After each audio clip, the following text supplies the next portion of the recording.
Bueno, como les adelantaba, Daniel y yo trabajamos en los dos lugares, observatorio, compartimos dos trabajos. Observatorio de los Molinos, que es un observatorio que depende del MEC, y Observatorio Astronómico de Montevideo, que está en el Liceo IABA, en la parte más alta del Liceo IABA, y depende de secundaria, ¿no? Consejo de Educación Secundaria. Con esto de la pandemia empezamos a buscar alternativas para poder llegar con las actividades que hacíamos en el observatorio, tanto Los Molinos como Montevideo, a la gente. Y bueno, se nos ocurrió esto de, de empezar a proponer cursos, y uno de ellos fue este de astrofotografía. Bueno, ahí aparece el Slack que ya comentó Daniel.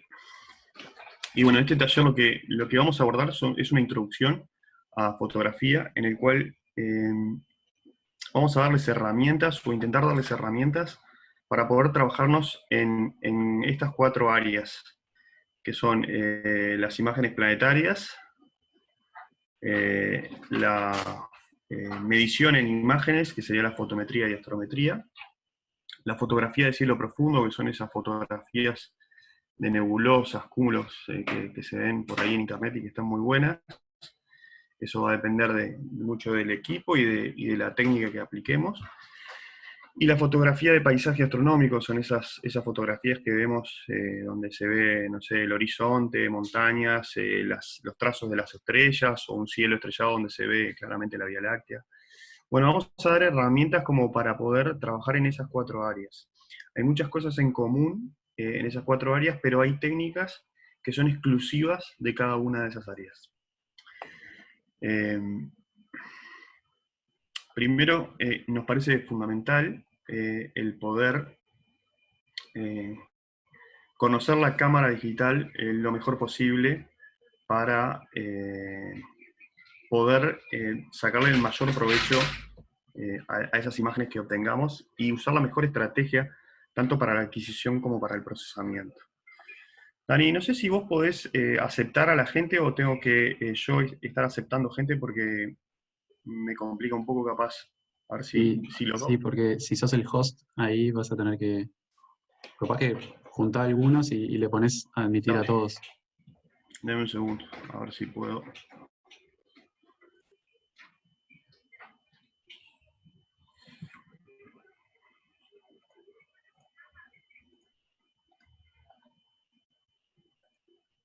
No, tengo miedo que me esté quedando gente afuera, ¿no?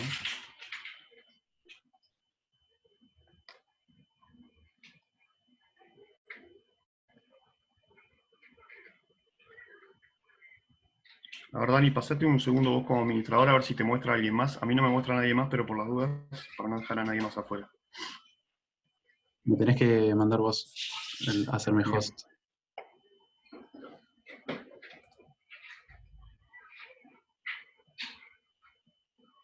Ah, no, ahí me apareció un mensaje. Ya está. Queda una persona ahí afuera, disculpe.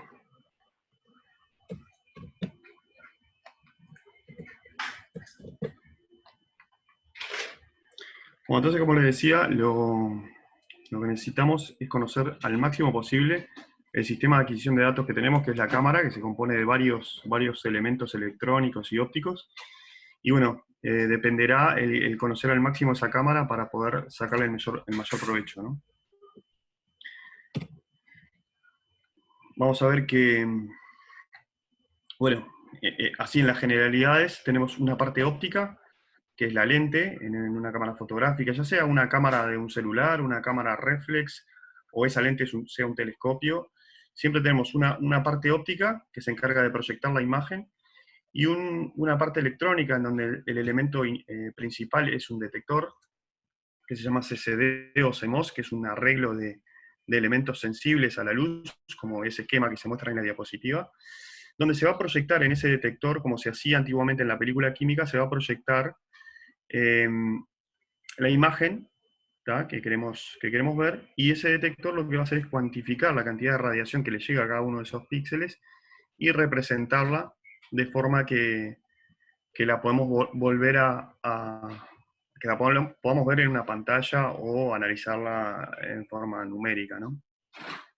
Pero básicamente se compone de eso, cualquiera de las cámaras, es una cámara reflex, la cámara del celular, o si estamos poniendo una cámara foco primario en el telescopio, que ya van a ver de qué se trata eso, lo que hacemos es proyectar esa imagen de la óptica en el plano focal, si estamos observando algo que está en el infinito, a la distancia del plano focal de la lente, se va a colocar el detector de la cámara, o se va a hacer coincidir el detector de la cámara, y ahí va a quedar proyectado la imagen que será cuantificada por el detector.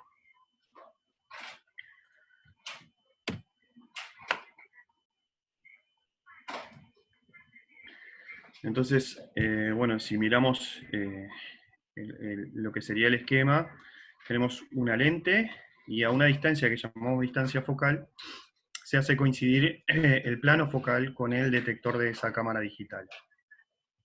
Esto obviamente en los celulares, por ejemplo, esto está armado en un solo cuerpo, en donde está la lente, todos los elementos ópticos necesarios, que a veces son varias lentes, y el detector en distancias que son milímetros, ¿no? Detectores cada vez con píxeles más chiquitos para poder lograr el mismo campo de visión con distancias focales realmente muy, muy chiquititas y aperturas muy chiquitas. De las características de los sistemas ópticos y de las cámaras es el campo de visión, que significa cuánto voy a ver en grados, las unidades son grados, minutos o segundos, cuánto voy a observar, cuánto voy a poder ver de ese cielo o de esa imagen que quiero capturar. Y ese campo de visión está en relación directa con la distancia focal de la lente y el tamaño del detector que tenemos, ¿no? Antiguamente el detector era uno solo, que era la película química, que tenía 35 milímetros en diagonal, y por eso de ahí vienen lo de 35 milímetros en las cámaras antiguas. Hoy en día tenemos una variedad importante de detectores que van desde el tamaño full frame, que es el 35 milímetros, a detectores más chicos. Vamos a ver que, bueno, ese tamaño de píxel, la cantidad de píxel, que son los megapíxeles que hablamos en una cámara, cuando decimos que una cámara tiene 10 megapíxeles, bueno, es que tiene ese arreglo que estamos viendo ahí en la diapositiva, tiene 10 millones de elementos sensibles, ¿no? Esos 10 millones de elementos sensibles están arreglados de forma, en un plano en el cual en el plano focal se está proyectando la imagen. Perdón, me salté algunas cosas que sería capaz que conveniente comentar, Daniel, que bueno, la idea de estas diapositivas es hacer aproximadamente 5 reuniones por Zoom, en las cuales vamos a ir dando este material, que cuando termina la charla se lo podemos enviar por correo, y bueno, con esas 5 charlas por Zoom, más la plataforma, tratar de ir llevando esto como curso, ¿no? Tratar de lograr que esto les sea de utilidad, ¿no? Por favor, cualquier pregunta que tengan, me paran nomás y la plantean. Bueno, entonces, como les comentaba recién, el campo de visión generalmente se encuentra por ahí como FOV, que es Field of View, de sus siglas en inglés. Está en relación con esa distancia focal y el tamaño del detector. Ahí abajo tienen una formulita que es arco tangente, el tamaño del sensor sobre F por 2. Eso nos da el campo de visión en grados. Obviamente voy a tener unos grados horizontal y unos grados en vertical, porque generalmente los detectores son rectangulares, ¿no? ¿Qué pasa cuando, a medida que yo tengo una distancia focal más grande, obviamente el campo de visión se hace cada vez más pequeño, y para distancias focales cada vez más chicas el campo de visión se hace más grande? Eso cambia un poco dependiendo lo que uno quiera hacer, qué tipo de fotografía quiera lograr, y qué tipo si va a hacer mediciones, por ejemplo, qué tipo de muestreo espacial quiere hacer, ¿no? No es lo mismo si ponemos un telescopio que tiene 1 metro de focal con una cámara reflex, vamos a tener un campo de visión que obviamente es menor a un grado. Pero si hacemos eso mismo con un lente 1855, un zoom 1855, obviamente vamos a tener de decenas de grados hasta 7 o 8 grados. Entonces, bueno, directamente cambia lo que vemos con la distancia focal de la óptica y el detector. Entonces, si queremos hacer observación o fotografía de la Luna, será más adecuado un tipo de equipamiento. Si queremos hacer una captura de la Vía Láctea, sin duda va a ser más apropiado focales más pequeñas, ¿no? A medida que aumentamos el campo de visión, pueden aparecer problemas ópticos, como el que muestro en esa fotografía de nebulosa de Orión, en el cual, si uno empieza a agrandar, yo tengo el mismo telescopio o el mismo lente y empiezo a aumentar el tamaño del detector, nos puede pasar, sobre todo en telescopios pequeños, que el campo de visión empiece a no quedar uniformemente iluminado. Eso es una aberración que se llama viñeteo. Ahora me di cuenta que me olvidé agregar una diapositiva con las aberraciones, pero la comentamos medio rápido. Esto se produce que es un oscurecimiento en forma radial desde el centro de la imagen hacia los bordes, y es producto de que todo el detector no queda igualmente iluminado, porque el sistema óptico no es capaz, o porque el tubo o el portaocular, el sistema donde tenemos montada la cámara en el telescopio, o la lente que estamos usando, no logra, tiene obstrucciones que producen ese oscurecimiento hacia los bordes. ¿En qué nos afecta eso, el viñeteo? El viñeteo puede ser corregido con imágenes de calibración que vamos a ver más adelante, o sea que no es algo que vaya a ser determinante en que va a pasar, no puedo trabajar porque se produce viñeteo.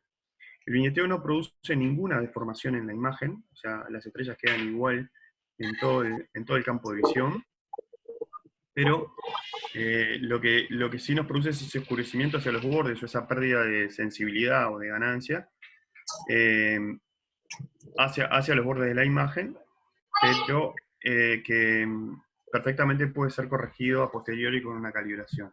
Ahí Milagros estaba pidiendo la palabra. Hola, Milagros.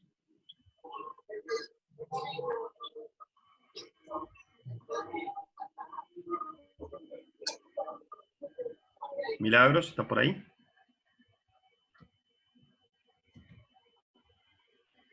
Bueno, seguimos.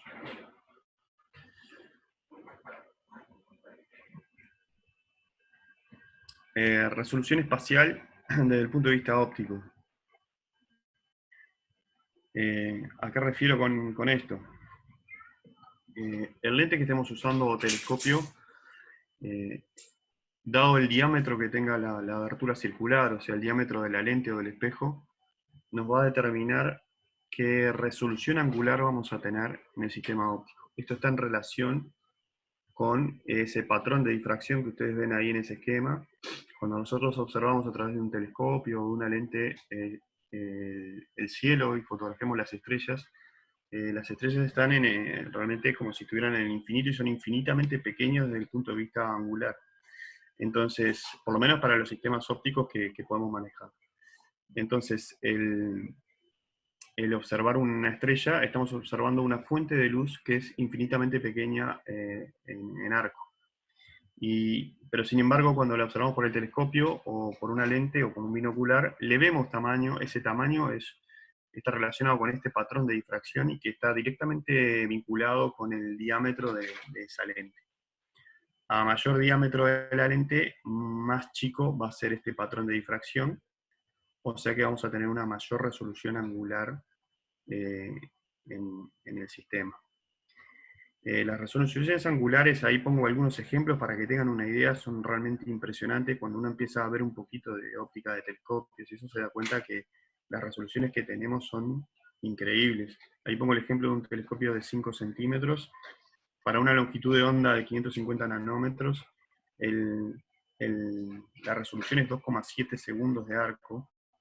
Para los que no están muy familiarizados con los ángulos, bueno, si un grado lo dividimos 60 veces, tenemos un minuto de arco. Si ese minuto de arco lo dividimos 60 veces de vuelta, tenemos un segundo de arco.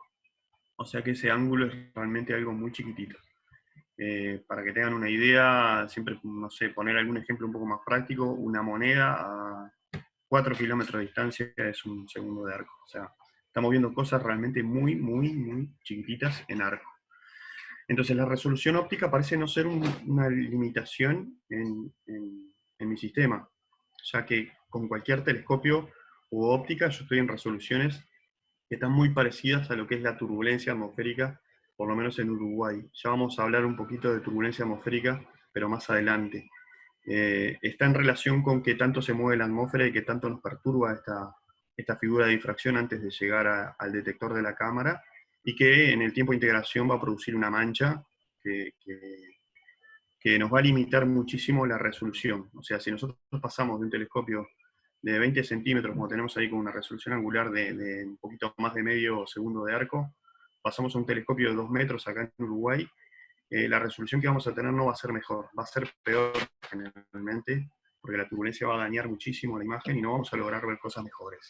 A no ser que lo dotemos de algún sistema de óptica adaptativa, como tienen los telescopios grandes, o de algún postprocesamiento que nos ayude a mejorar esa resolución angular teórica que tenemos en el equipo. Entonces, si uno quiere hacer observación de, por ejemplo, de superficies planetarias, haciendo algún procesamiento con imágenes de video, que ya vamos a ver, eh, lo que,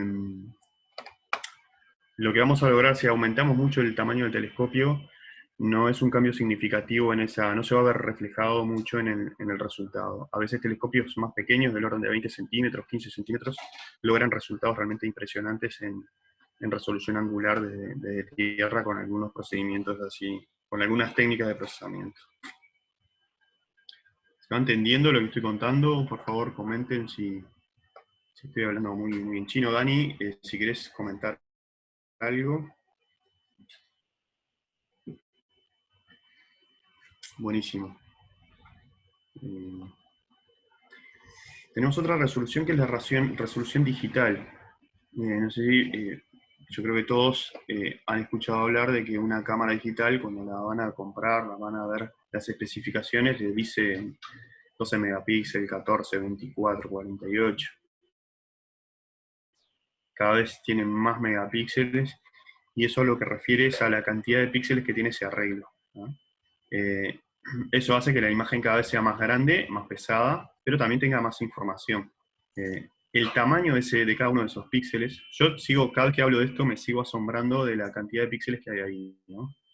De la cantidad de sensores. Cada uno de esos píxeles es un sensor sensible a la luz, o por lo menos a una parte del espectro electromagnético.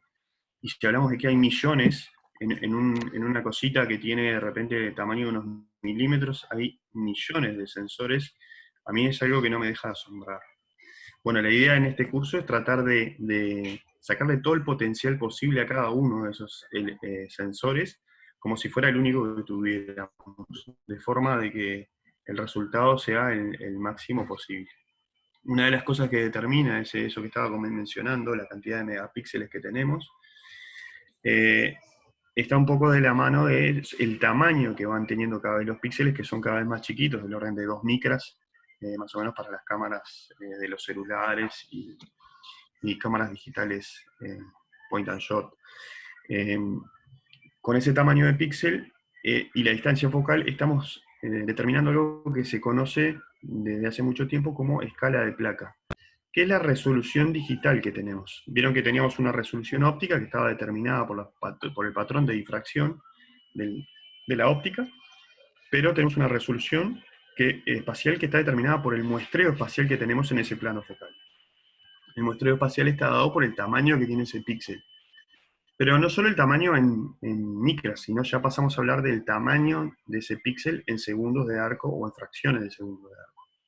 ¿Ah? Eso es lo que se conoce como escala de placa, y es un valor muy interesante cuando uno quiere hacer mediciones en astronomía. Cuando uno quiere hacer mediciones de flujo, de radiación, o mediciones de posición, el tener un muestreo adecuado del espacio del cielo, un muestreo digital adecuado, mejora mucho los resultados en esas mediciones que hacemos.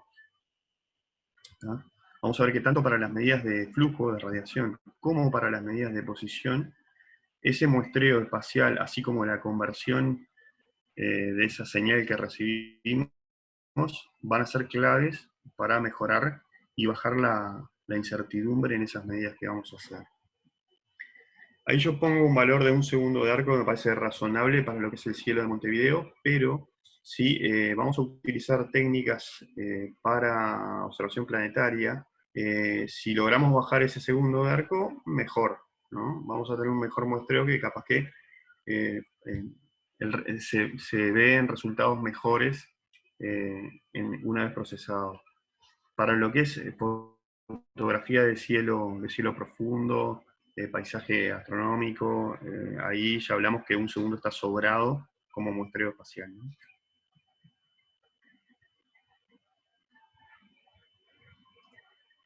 Una cosa que no les mencionamos con Daniel, esto se va a terminar en unos 10 minutos, pero volvemos a entrar, hacemos una pausita de 5 minutos y volvemos a entrar para continuar un ratito más. Eh, otro parámetro importante en las cámaras, y que afecta a todas las cámaras, es el tiempo de exposición o tiempo de integración. Una de las características del CCD o el CMOS, que son los detectores que tenemos dentro de la cámara, es que lo que hacen es acumular carga eléctrica en cada uno de esos píxeles a medida que van recibiendo radiación o que van recibiendo luz en ese píxel. Entonces, si lo dejamos más tiempo, lo que hace es acumular más carga eléctrica, y de esa forma lo que tenemos es como si tuviéramos en cada píxel un baldecito que en un día de lluvia va colectando agua, y bueno, a medida que pasa el tiempo de exposición vamos teniendo cada vez más agua, que se va a traducir después en una señal eléctrica más grande. Entonces tenemos por un lado el tiempo de exposición, que nos va a servir para de alguna manera integrar en el tiempo esa cantidad de luz que recibimos, que a veces es muy poquita, entonces hay que tratar de maximizarla a lograr la mayor sensibilidad posible. Y eso, uno de los factores que vamos a poder mover, o de los parámetros que vamos a poder mover, es el tiempo de exposición. Los tiempos de exposición en cámaras digitales van de fracciones de milisegundo hasta decenas de segundos. Ya no pasa tanto como en la película Químicas, que se tomaban exposiciones de minutos o horas, porque vamos a ver que hay otros factores que empiezan a pesar, y que existen otras técnicas para lograr exposiciones tan largas sin hacerlas en realidad. El tiempo de exposición está determinado por el control de un dispositivo mecánico en las cámaras reflex y en las cámaras para astronomía, que se llama obturador, y que les puse un dibujito ahí del diafragma porque es algo que se suele confundir con el diafragma, que tiene esa formita que está como tachada ahí a la izquierda abajo. El obturador es una especie de persiana en las cámaras digitales tipo reflex, y que se abre en los milisegundos o los segundos que le pidamos para dejar pasar la luz desde la óptica hacia el detector. Y esa es la forma de controlar la exposición, que llamamos la velocidad o tiempo de obturación. En las cámaras en astronomía, como el propósito es muchas veces tomar cientos de imágenes o miles de imágenes en una noche, el obturador de tipo persiana, como tienen las cámaras reflex, no viviría mucho tiempo. Entonces lo que se hace es utilizar un obturador como el que se muestra en la imagen del centro, que, que es una especie de rueda con un motor, que lo que hace es pasar por delante, bloqueando la luz que llega al CCD. No es tan hermético como el obturador de persiana, pero acá no se requiere tanta hermeticidad porque se asume que en un observatorio lo que hay es oscuridad, o sea, no tenemos tanta contaminación de la luz del ambiente. La sensibilidad es otro parámetro que vamos a poder modificar. Esto en las cámaras reflex, en los teléfonos celulares de hoy en día, podemos variar lo que se llama sensibilidad o ISO, y que está en relación con qué tanto amplificamos esa señal que cayó, esa agua que cayó en el balde, qué tanto la amplificamos eléctricamente para poder cuantificarla, para poder transformarla en un numerito que a nosotros nos represente la imagen después. El ISO, como ven ahí, va de valores del orden de 100 o menos hasta 6.000 y pico o más en cámaras o celulares cada vez más sensibles. Este valor de ISO está estandarizado desde sus orígenes en la película química, ¿no? Donde uno comparaba película de sensibilidad ISO 100, 200, 400, 1200 o más. Se trató de mantener ese esquema para que el fotógrafo pudiera seguir con las mismas reglas, pero ahora esa sensibilidad se cambia al cambiar la ganancia de un amplificador que amplifica la señal esa que viene del detector.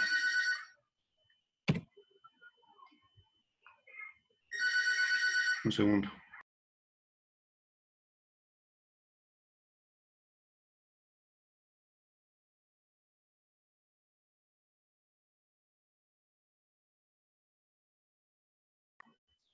Disculpen.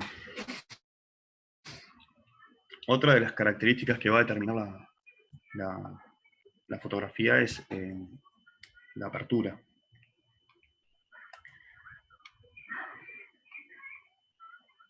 La apertura o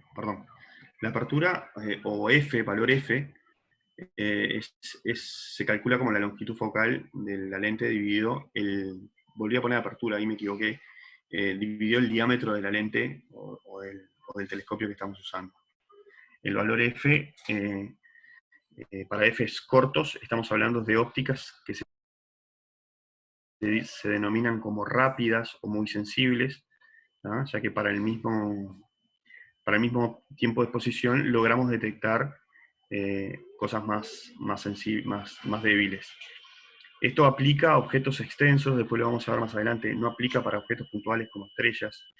En estrellas lo que determina la sensibilidad del sistema es la apertura directamente, el diámetro de la lente o el espejo. Cuando sí hablamos de nebulosas, objetos extensos, la Vía Láctea tomada en todo su esplendor, entonces ahí el F, que es la relación focal, ahí sí tiene importancia. A Fs más cortos, el lente se dice que es más rápido o más sensible.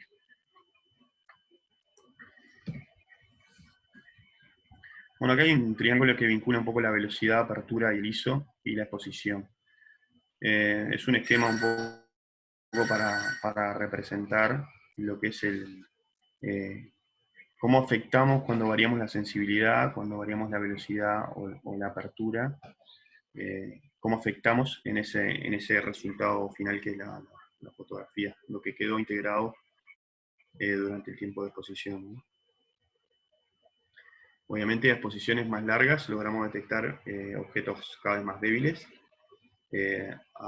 y sensibilidades más altas logramos también aumentar la detección, pero vamos a ver que aparece un factor que es el ruido, ¿ah? Que al aumentar, lo que estamos aumentando ahí es una amplificación analógica de la señal que vino del detector, y eso también va a llevar consigo el aumento de ruido. Bueno, la velocidad y el tiempo de exposición están directamente relacionados, es el inverso uno de la otra. En las cámaras reflex se habla mucho de velocidad, 1/100, 1/200, pero cuando nos vamos para el lado de la astronomía y lo que queremos fotografiar son estrellas, generalmente hablamos de exposiciones de segundos, entonces ya la velocidad pasa a ser tiempo de obturación y no velocidad. Es en realidad lo mismo, pero es una forma de nombrarlo distinto. ¿Qué pasa internamente en la cámara cuando tomamos una imagen? Bueno, durante el tiempo de exposición, cada uno de esos píxeles está recibiendo esa radiación, que en el caso de las cámaras, o de las cámaras que nosotros conocemos, y que vamos a tratar acá, lo que recibimos es parte del espectro electromagnético en la porción del visible, ¿no? Eso se acumula en cada uno de esos píxeles como potencial eléctrico, y que después de ahí hay un sistema electrónico que permite ir sacando el potencial que tenía cargado cada uno de esos píxeles desde el detector en un procedimiento que se llama lectura, y lo pasa por un amplificador que yo les mencionaba hoy, que está relacionado directamente con el ISO, ¿verdad? Que lo que hace es amplificar esa señal, la señal eléctrica que se acumuló, de carga que se acumuló en cada píxel, de repente son microvoltios, y tenemos que llevarlo a valores que puedan ser cuantificados por un dispositivo que ahora vamos a ver, que es el conversor analógico digital, y que influye de manera interesante en el resultado final. Entonces, bueno, tenemos un amplificador que lo que hace es aumentar ese potencial que teníamos en cada uno de los píxeles. Entonces, después de pasar por el amplificador, tenemos la misma matriz, pero amplificada con un potencial que es más fácil de cuantificar. Después de eso pasa un dispositivo que se llama conversor analógico digital. hay algunos de los que están acá en la charla que sé que son del palo de la electrónica, entonces esto que estoy mostrando les va a ser recontra familiar. El conversor analógico digital lo que hace es evalúa un potencial eléctrico y lo transforma en un número digital. Ese número digital va a ser, va a formar parte de una matriz que va a ser la imagen digital que después vamos a ver. Dependiendo de la resolución que tenga ese conversor analógico digital, que está expresada en bits y que no tiene nada que ver con los megapíxeles ni nada de eso, sino que tiene que ver... Bueno, entonces estábamos en este diagrama espantoso que mostraba la cámara por dentro, la parte electrónica únicamente, ¿no? Y que tenía como centro que yo les comentaba ahí, bueno, el detector, el amplificador, y un conversor analógico digital que lo que hace es cuantificar esa señal de luz que recibimos en cada uno de los bits. ¿Qué es cuantificarlo? Es ponerle un numerito. ¿Tá? Y ese numerito va a tener un rango, ¿tá? Que está relacionado con la cantidad de bits de ese conversor analógico digital. Vamos a tener conversores en la mayoría de las cámaras de los celulares y algunas cámaras pequeñas que son de 8 bits. ¿Qué significa esto? En la base que se utiliza en computación y en sistemas digitales es la base de doble, en base 2.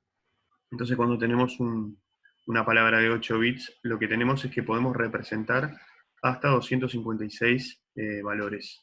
Entonces si tenemos una cámara de 8 bits, lo que vamos a tener es una matriz numérica, una vez que resolvimos la imagen, que tiene numeritos donde cada uno va de 0 a 255. Si tenemos una cámara de 16 bits, 2 a la 16 son 16.535, entonces vamos a tener numeritos en esa matriz que van de 0 a 16.535.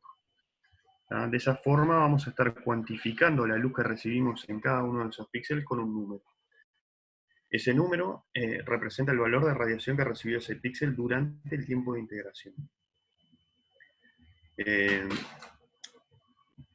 Es de muchísima importancia cuando queremos hacer mediciones el que la conversión analógica digital y la amplificación, no solo la amplificación sea buena, sino que la conversión analógica digital sea con la mayor cantidad de bits posible, porque eso enriquece muchísimo la imagen en lo que sería el eje Z, o la porción, si pensamos en la imagen como una matriz de 2 dimensiones, le podríamos agregar una tercera dimensión, que es este número que llamamos ADU, lo que significa es unidad de conversión analógica digital, es una unidad que no tiene unidades, ¿tá? Y que lo que representa es esa radiación con un numerito. En las cámaras que se usan para astronomía, casi todas son de 16 bits. ¿Por qué? Porque se necesita medir en las imágenes. Y para medir en las imágenes, cuanto mayor resolución tenga, mejor va a ser la calidad de mis datos, tanto en medidas de posición como en medidas de flujo o radiación. Por favor, si no se entiende. Acá hay diapositivas que se van a encontrar con textos como esto, que en realidad los puse no para leerlos acá, es básicamente lo que les estoy contando, pero como este material les va a quedar para ustedes, es para que ustedes después lo lean y consulten todo lo que quieran. O sea que son diapositivas que voy a ir pasando. Entonces, bueno, cuando hablamos de profundidad en bits o de cantidad de bits que tiene mi conversor analógico digital, este es un dato que está bastante oculto, ¿no? Uno compra una cámara y generalmente el fabricante de la cámara no sabe decir cuántos megapíxeles tiene, qué lentes incluye, pero si le preguntan la cantidad de bits del conversor, no tiene mucha idea. En las cámaras reflex esto varía de 10 bits a 16, dependiendo un poco está bastante en relación directa con el precio también de la cámara, ¿no? Del cuerpo de la cámara. En astronomía se usa 16 bits en lo posible. Las cámaras de celulares, cámaras web y demás son todas de 8 bits. Después vamos a hablar de alguna técnica que nos permite pasar esos 8 bits a tratar de mejorarlo aplicando algunas operaciones matemáticas sobre varias imágenes. Ahora lo vemos. Acá viene representado de manera muy grosera en una escala de grises cómo afecta esa cantidad de bits del conversor analógico digital. O sea, si tengo un conversor de 1 bits, voy a poder distinguir entre recibo luz o no recibo luz, solo 2 estados. Y así si voy aumentando la escala de mi conversor analógico digital, voy a ir aumentando esa escala de grises o escala de cantidad de luz que recibí en cada uno de esos píxeles. lo voy a ir resolviendo, ese potencial que se acumuló lo voy a ir resolviendo cada vez mejor, con escalones cada vez más chiquititos, ¿no? Bueno, esto es un ejemplo, llevándolo desde un bit hasta 8 bits, cómo es que va modificándose esta matriz a medida que aumentamos la cantidad de bits del conversor analógico digital. ¿Ven la última gráfica de 8 bits? Ya ahí prácticamente no podemos distinguir el cambio de un escanor al siguiente, ¿no? Entonces, ¿para qué 16 bits, que son 65.535 datos? Bueno, la idea es que vamos a medir, no vamos a mirar las imágenes, las vamos a utilizar como una herramienta para medición. Entonces, el tener más cantidad de bits nos va a permitir, nos va a ayudar a medir mejor. Y después, al momento de representarla como una imagen realmente y no mirarla como una matriz, tener mayor cantidad de bits también nos va a permitir ajustar el histograma, que ahora les cuento qué es, para poder visualizar solo determinados píxeles que caigan en una parte del histograma.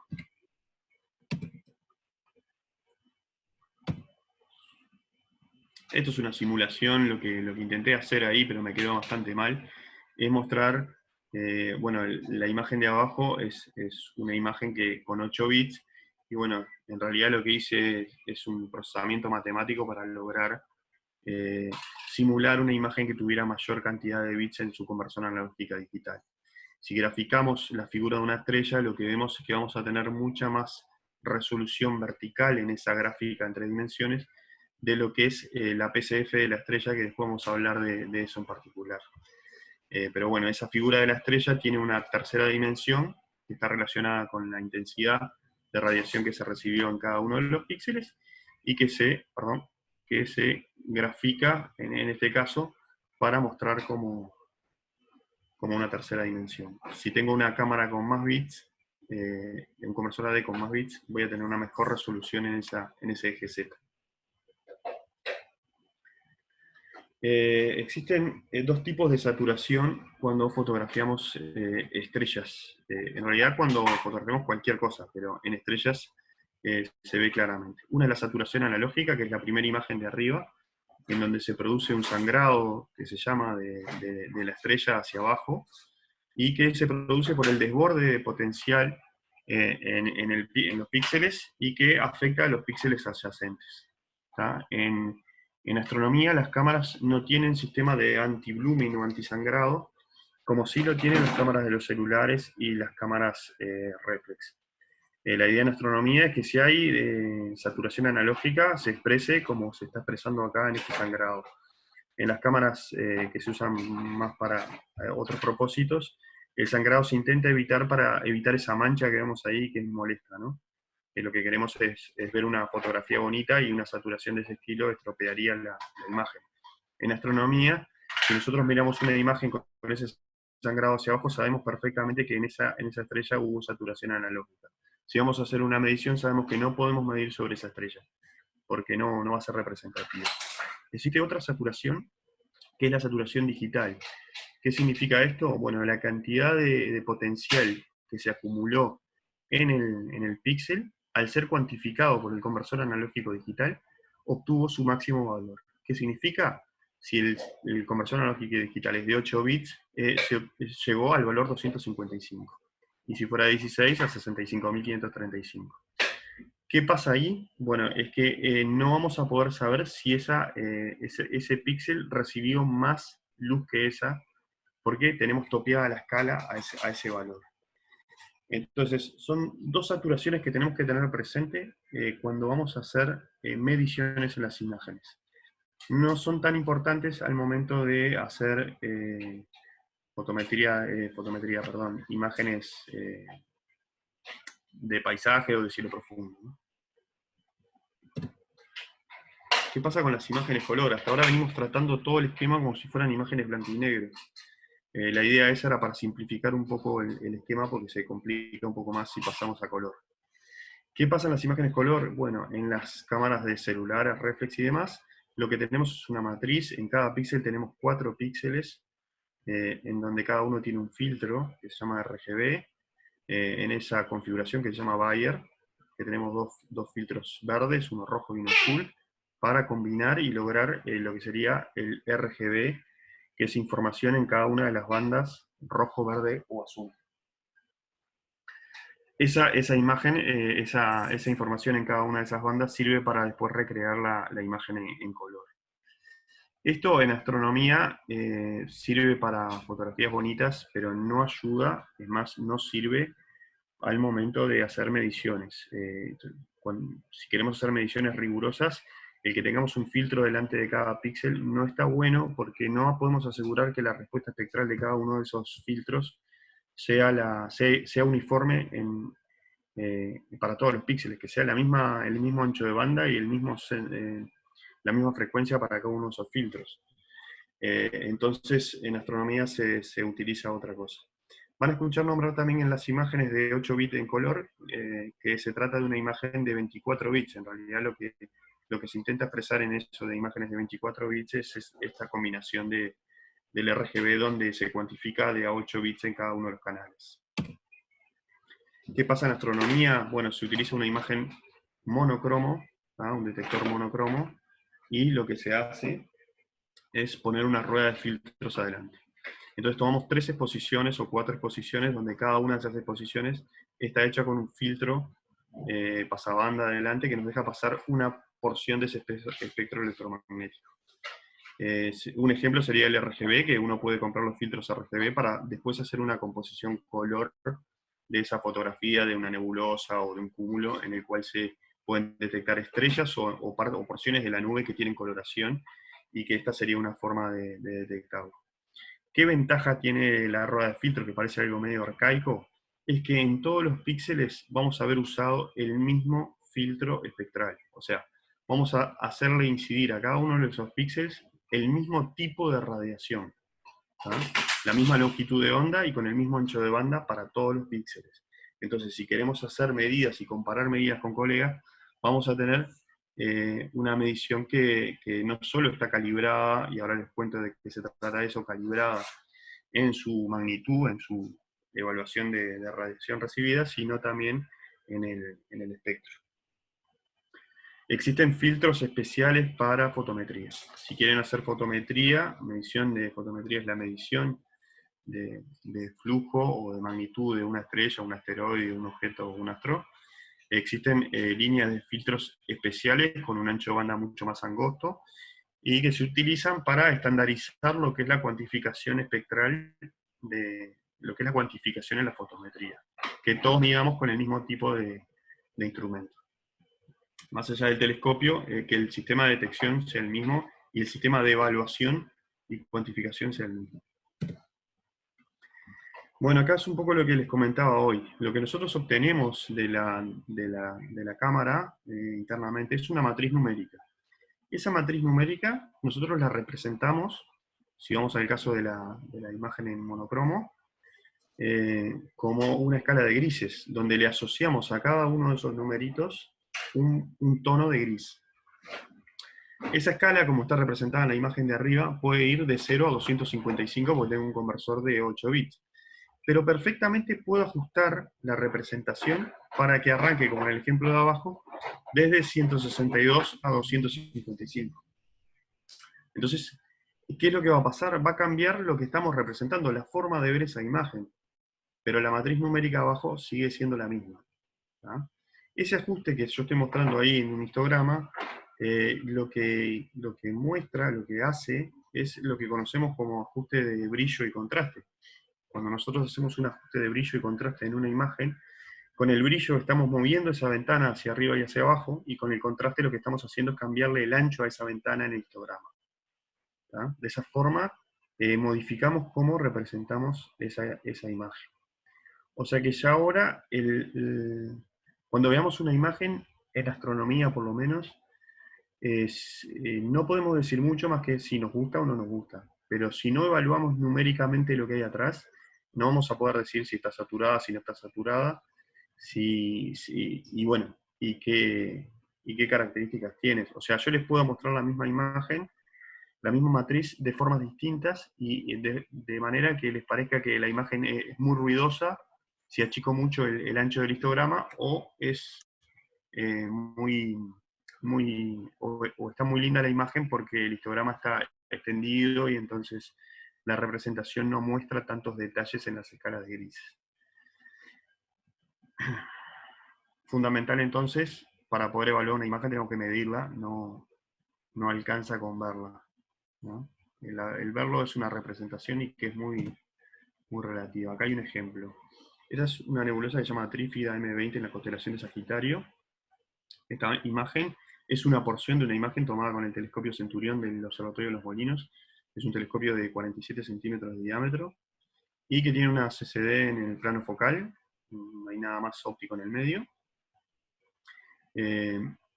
Logramos captar esa nebulosa, ¿no? Que del lado derecho tenemos una imagen en la cual representamos ese campo estrellado con la nebulosa en escala de grises. Pero del lado izquierdo la representamos con una paleta de colores, que esa paleta de colores puede cambiar y nos puede servir porque esa paleta de colores nos puede resaltar mejor contrastes que pasan desapercibidos. Por ejemplo, si estamos analizando la coma de un cometa, a veces el utilizar otra paleta de colores de alto contraste nos ayuda a diferenciar claramente porciones o filamentos de la cola o detalles que no veríamos tan fácil en una imagen como la de la derecha. A lo que quiero ir con esto es, sin complicarlo mucho más, es la representación que nosotros le demos a esa matriz es arbitraria. Lo estamos viendo hoy en día con el tema del COVID-19, que aparecen cámaras termográficas para evaluar la temperatura de las personas. Y en esas imágenes vemos personas de colores, con colores rojos, azules, amarillos. Es una forma de representar la radiación infrarroja emitida por el cuerpo de la persona. Es una forma que al analista le sirve para, de manera cualitativa, evaluar rápidamente los datos que hay atrás. Pero tener presente que siempre los datos que están atrás son siempre los mismos, son números que están en relación con esa radiación que recibimos. ¿Alguna pregunta hasta ahí? ¿Dudas? Voy diciendo mucha cosa y no sé si se me perdió la gente o estoy siendo muy aburrido.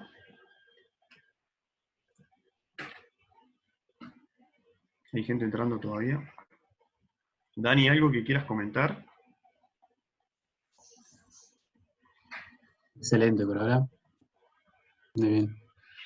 Daniel es observador, trabaja como observador en Los Molinos y tiene mucha experiencia en esto que estoy contando. Para él es algo sumamente natural. Yo soy más del palo de mantenimiento y la reparación de los equipos, pero bueno, por ósmosis fui aprendiendo con los compañeros, arrancando del lado de la medición hasta llegar a la parte que me gusta más ahora, que es la parte más de astronomía observacional, ¿no? Bueno, les sigo contando un poco más. Formatos de imágenes. El formato está en relación un poco con lo que hablábamos recién. Ese conversor analógico digital nos determina que en cada pocito de esa matriz, cada agujerito de esa matriz, vamos a tener un número que almacenar en una memoria, en un disco, en la memoria de video, o en lo que sea, y el formato que usemos para almacenarlo va a condicionar si estamos truncando o no los datos que originalmente obtuvimos. ¿Qué pasa si yo tengo una cámara de 16 bits que puede representar, ya vieron, 65.000 valores y pico, y lo guardo, esa imagen que tomé la guardo como un BMP? Voy a estar perdiendo muchísima información, porque cuando quiera levantar de vuelta el BMP me va a ofrecer datos de 0 a 255, o sea que ahí me voy a estar perdiendo un montón de información. Entonces, es fundamental cuando manipulemos los datos, pensar que las imágenes que estamos manipulando son datos y que hay que respetar el tipo de dato con el cual fue creado. Respetarlo es mantenerlo, o si le hacemos modificaciones, que se aumente el tipo de dato para un dato que pueda contener al anterior. En astronomía se usa el último formato que yo puse ahí, que es el FIT, que es 16, 32 bits o punto flotante. ¿Por qué si tenemos cámaras con conversores de 16 bits usamos formatos de 32, que realmente contienen muchísima más información? Bueno, ¿qué pasa cuando sumamos, por ejemplo, dos imágenes? Se van a obtener valores intermedios, que no vamos a poder representar de manera correcta si utilizamos el mismo formato de imagen. Si arrancamos con dos imágenes de 16 bits, en un píxel tenemos en una 11 ADUS y en el otro 10, cuando lo sumemos nos da 10,5. ¿Cómo representamos 10,5 en esa imagen que sigue siendo 16 bits? No vamos a hacer, no, el resultado va a estar truncado nuevamente. Entonces tenemos que pasar a un formato de 32 bits o de punto flotante, que son los que se usan una vez que las imágenes son calibradas o procesadas, y de alguna manera tenemos que enriquecer esa escala o utilizar un tipo de dato que contenga los valores que estamos generando, ¿no? Ahí puse algunos ejemplos de tipos de datos. En astronomía usamos FIT, pero hay muchos programas, sobre todo para la parte de fotografía de cielo profundo y paisaje astronómico, que como el FIT no es un formato tan utilizado a nivel amateur y tan conocido, se graba en TIFF, que es 16 bits. ¿tá? Es lo mismo, no cambia nada. El FIT lo que tiene es además un encabezado en formato de texto que nos da información que es de mucha utilidad cuando queremos hacer un procesamiento automático de esas imágenes en función de lo que diga ese encabezado. ¿tá? Pero el TIFF también es válido para manipular datos, ¿no? Sobre todo cuando tomamos imágenes con, ya les digo, con cámara reflex, con celular, con cámara web, que son de 8, 10, 12 bits. Bueno, el TIFF nos alcanza para contener esos datos, incluso hasta después de procesados, ¿no? ¿Qué es la calibración de imágenes en astronomía? Acá me voy a referir a la calibración como calibrar la medida en flujo, nada más. No calibración espacial, sino la medida de flujo o de radiación que recibimos en cada sensor. La calibración consiste en dos puntos, como si estuviéramos midiendo con un termómetro en cada uno de esos píxeles. Lo que vamos a hacer es ajustar la respuesta de cada uno de esos píxeles para que todos midan de la misma manera. Esa es la idea. Voy a pasar a la diapositiva siguiente y después vuelvo para atrás. En la realidad, cuando nosotros tomamos una imagen, nos va a pasar lo de la izquierda. Si tenemos un CCD de 4 píxeles, vamos a tener píxeles que empiezan a medir a partir de una determinada radiación acumulada. A medir me refiero a acumular carga. Eso se llama offset o cero de ese píxel. Vamos a tener sensibilidades distintas o ganancias distintas. Voy a necesitar más radiación para acumular el mismo potencial en un píxel que en otro. Entonces, vamos a tener respuestas de cero y de ganancia distintas en cada uno de esos píxeles. Eso lo voy a corregir mediante la calibración, haciendo operaciones matemáticas con esa matriz, para que lleguemos a lo que está a la derecha, que es que todos los píxeles respondan de la misma manera al mismo estímulo. ¿Por qué esto? ¿Por qué nos vamos a preocupar tanto por esto? Uno, si nuestra imagen es de cielo profundo o de paisaje astronómico, es para que no nos aparezcan, por ejemplo, manchas producidas por motas de polvo en el lente o en el detector que van a producir patrones de difracción que van a molestar en esa fotografía bonita que queremos hacer.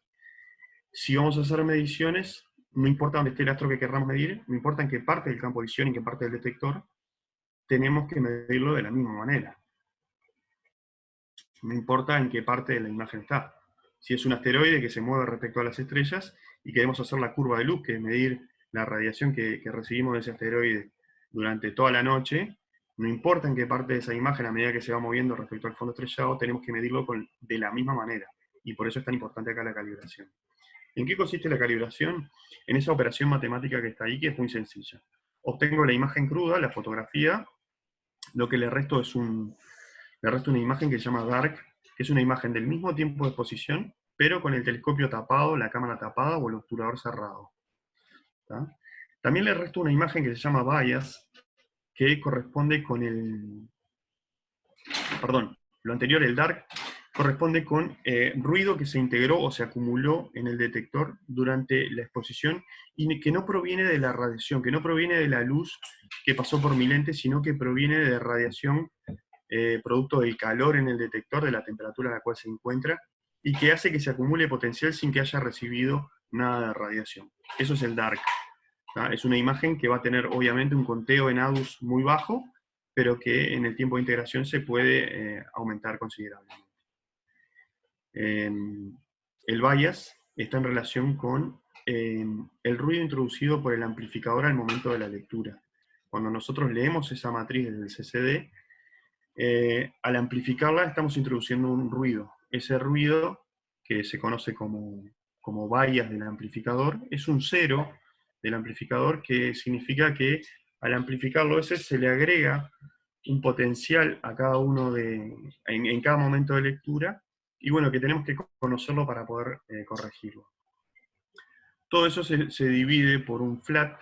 El flat es una fotografía de una zona uniformemente radiante, o por ejemplo, si estamos hablando de un telescopio, apuntamos a una pantalla blanca que esté uniformemente iluminada, lo más uniformemente iluminada posible, y ahí tomamos lo que llamamos un flat. Ese flat lo que intenta es calibrar en el segundo punto. Hablábamos de calibramos en el cero, que lo hacemos con el dark y el bias, y con el flat calibramos un punto intermedio en radiación. En el bias me olvidé de comentar que es una fotografía con tiempo de obturación cero, ¿no? Lo que hacemos es tomar un tiempo de obturación tan bajo que en realidad lo único que leamos es el ruido introducido por el amplificador y no por acumulación de carga en el detector. En el flat lo que hacemos es tomar una fotografía de un tiempo de exposición determinado que más o menos nos permita tomar una imagen que esté en un conteo de ADUS de aproximadamente los 2/3 del rango de linealidad. El rango de linealidad corresponde a, bueno, en ese conteo de ADUS de 0 a 65.000, si es un conversor de 16 bits, voy a tener todo un rango que va, por ejemplo, de 0 a 55.000, que el comportamiento de todo mi sistema es lineal. Eso uno lo determina haciendo una caracterización del sistema, y bueno, que es un montón de ensayos que hay que hacer cuando uno quiere conocer su instrumental para utilizarlo para medición. Entonces, el tomar el flat nos permite calibrar en ese punto que va a determinar la ganancia o la pendiente que va a tener que corregir para ese píxel en particular.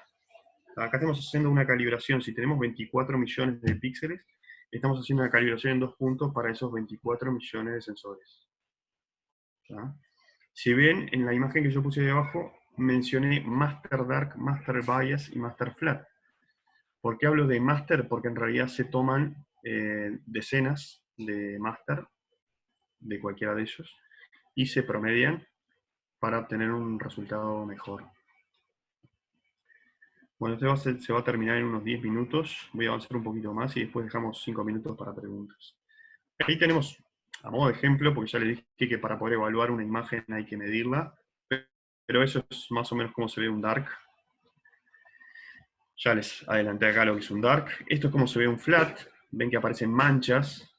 ¿Ah? Esas manchas son producidas por la difracción de partículas que aparecen en la ventana del detector, en la óptica, en la parte de atrás de la óptica. Entonces el flat no solo nos va a corregir la diferencia de sensibilidad de cada uno de esos píxeles, que es natural que exista, sino que también nos va a corregir la diferencia de radiación recibida por cada píxel y que fue adulterada por la óptica.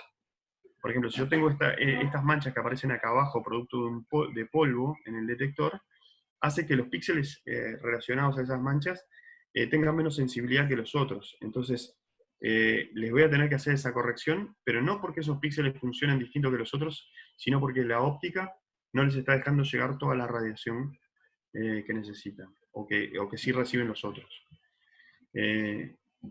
Esto es Daniel está acostumbrado a ver flat, incluso muchos peores que esos, donde aparecen manchas así como circulitos muy diferentes. Otro patrón que aparece bastante común es el viñeteo que mencionaba yo hoy, y que es el oscurecimiento hacia los bordes, y que también se corrige por flat. O sea que si yo tengo un sistema óptico que tiene un viñeteo más o menos aceptable, puedo al calibrarlo por flat corregirlo, y no va a ser nada grave en mi sistema. Acá texto y texto de lo que estoy hablando para que después lo lean en detalle y entren en la plataforma y pregunten todo lo que quiera a Dani o a mí, o a cualquiera de los otros docentes, porque hay más docentes que pueden aportar en esta área. Ahí está el vínculo a la plataforma Slack, ya se lo pasó por el chat interno Dani. Cuando entren ahí van a entrar al canal general de la plataforma del observatorio.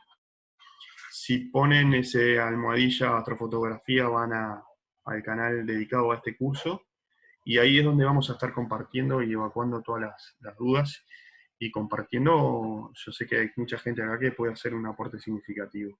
Así que está bueno que ahí entren, no necesitan más que una dirección de correo para poder ingresar ahí, es lo único que se les va a pedir. Y con eso ya van a poder participar de este chat donde además compartimos imágenes, documentos, va a estar el PDF este que estuvimos mostrando hasta ahora. Esa imagen que está de fondo y que quería mostrarla porque tengo varias imágenes eh, que considero están bastante buenas y son sacadas por telescopios de 5 centímetros de diámetro, que llegan de repente a magnitud 11, 12 o hasta más, con 5 centímetros de diámetro. No necesariamente necesito tener terrible telescopio para hacer fotos bonitas o para hacer mediciones buenas en imágenes. Hay astrofotógrafos y investigadores trabajando con equipos de porte muy pequeño, pero dándole la rigurosidad científica que realmente requiere para que los resultados sean finos a la escala del instrumental que tenemos, ¿no? No sé, Dani, si se te ocurre algo más que quieras comentar. Nada, avisarles a todos que la clase quedó grabada. Y la idea es que todas las clases queden grabadas y las vamos a compartir en el canal de Slack. Y bueno, también ahora nos quedan 6 minutos, lo dejamos medio para preguntas. Y tal, si se les ocurre alguna pregunta más en algún otro momento de acá al martes, no la próxima, lo escriben también por el canal de Slack. Sí, sí, preguntas o sugerencias. Nosotros es la primera vez con Dani que hacemos esto y si bien ya habíamos dado charlas en Los Molinos y en el Observatorio de Montevideo, es la primera vez que lo hacemos en esta modalidad y obviamente nos estamos experimentando con ustedes, así que Sí, literal. vamos arriba. Comenten todo lo que quieran sugerir o que nos pueda ayudar a mejorar en esto, ¿no?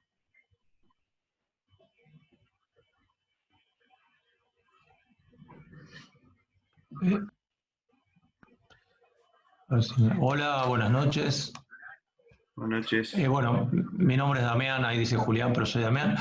Eh, yo soy aficionado completamente, en realidad estamos incursionando con Julián, que es mi hijo.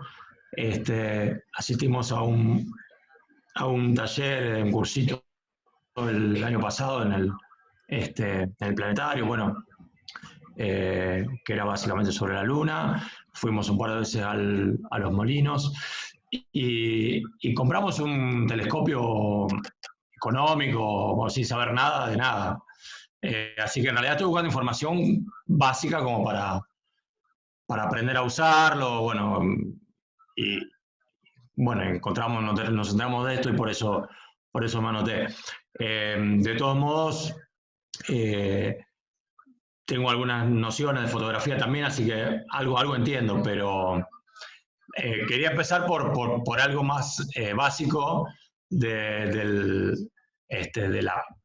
funcionamiento del telescopio, porque vos hablabas del diámetro del lente, y yo todavía no tengo claro bien cuál es el lente, si el lente está al frente o el lente es el objetivo, o sea, porque yo tengo dos objetivos que los puedo.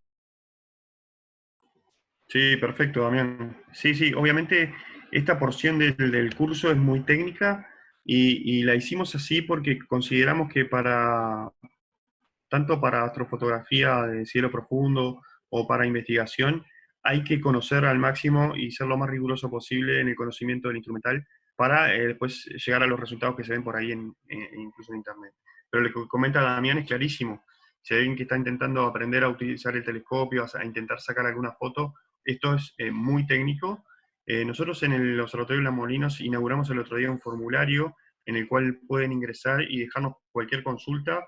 Nos comunicamos por WhatsApp, pero Damián, estaría bueno que ingreses a la plataforma y que plantees ahí todas ese tipo de dudas, porque te ayudamos por ahí, sin duda, a sacarle el mayor fruto a ese equipo que tenés. No importa que sea económico, no importa que sea un equipo pequeño, se pueden hacer muchas cosas interesantes y sin duda lograr sacarle el mayor fruto posible. Lo que tú decías del objetivo, creo que te referís a los oculares. Los telescopios tienen un espejo principal o una lente principal, dependiendo si es refractor o reflector, ¿tá? En donde el diámetro de esa lente es lo que va a determinar la resolución que yo hablaba hoy, pero los aumentos en una observación óptica van a estar determinados por el cociente entre la distancia focal de ese primario y los oculares que estemos utilizando. Si utilizamos un ocular de más focal, vamos a tener un campo de visión más grande y menores aumentos. Si utilizamos un ocular más pequeño, de focal más pequeña, vamos a tener más aumentos. Eso, bueno, nos ayuda a cambiar el campo de visión para ver, por ejemplo, o Júpiter o observar la Luna por completo, o alguna nebulosa. Básicamente, para responderte, Damián, así muy rápidamente, sería algo así, pero está bueno que participe del canal, así nos vas tirando todas esas inquietudes.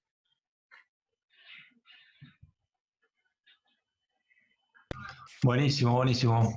Sigo en contacto. ¿Alguna otra consulta? Nos quedan 2 minutitos.